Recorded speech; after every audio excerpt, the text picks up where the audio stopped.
I have 3 points. First of all, real people are going to be affected by the cuts. And that has been spoken to by many of my colleagues. But it is real, it's consequential, it's people who need nutrition who are not going to get it as a result of this. Second, to the extent that members have a suggestion on how to eliminate any waste, fraud, or abuse, we have a responsibility to do that, and I think all of us on both sides of the aisle are willing to incorporate any practical suggestions to get what is already a very low error rate even lower.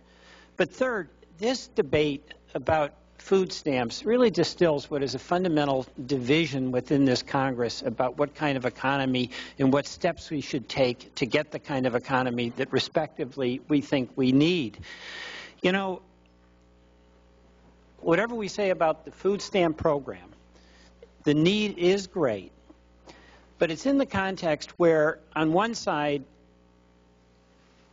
many of us who support this amendment would be willing to pay for it by raising some taxes.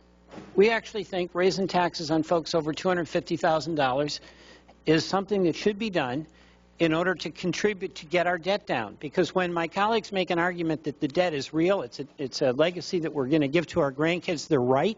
That's a serious problem.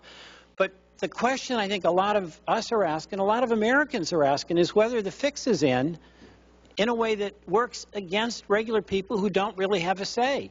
I mean, how did we get here? And we have a debate about that. But from my perspective, when we had 2 tax cuts that didn't necessarily generate the income that was promised, they didn't pay for themselves, my point of view. A lot of folks disagree with me. You know, we went to war in Iraq and Afghanistan, and whether you thought those were wise decisions or not, they were just put on the credit card. They were never paid for. The prescription drug program sponsored by President Bush, compassionate motivation, try to help folks, seniors, get access to drugs, but it wasn't paid for. And this all added up to this nightmare of debt. Then we had collapse in the financial sector, and we can point to Fannie Mae, as a lot on your side do. They had some culpability, but we had just runaway, reckless conduct on Wall Street, and some individuals who were buying McMansions they couldn't afford. The economy blows up. The deficit blows up with it. The need for food stamps grows.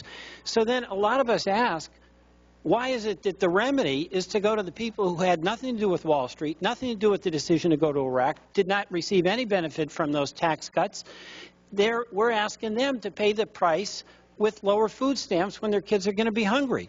That's a fundamental debate that this Congress is engaged in on every issue. And we've got perhaps an honest difference of opinion. But what I am saying to you is that if it takes some revenues to pay for these food stamps, I'm all in. I'm willing to do that. Let the voters decide whether that decision is wise or not. Mr. Chairman, I want to yield a minute of my time to my good colleague from Georgia, Mr. Scott, and also the balance of that to my colleague from Massachusetts, Mr. McGovern. Thank you, Mr.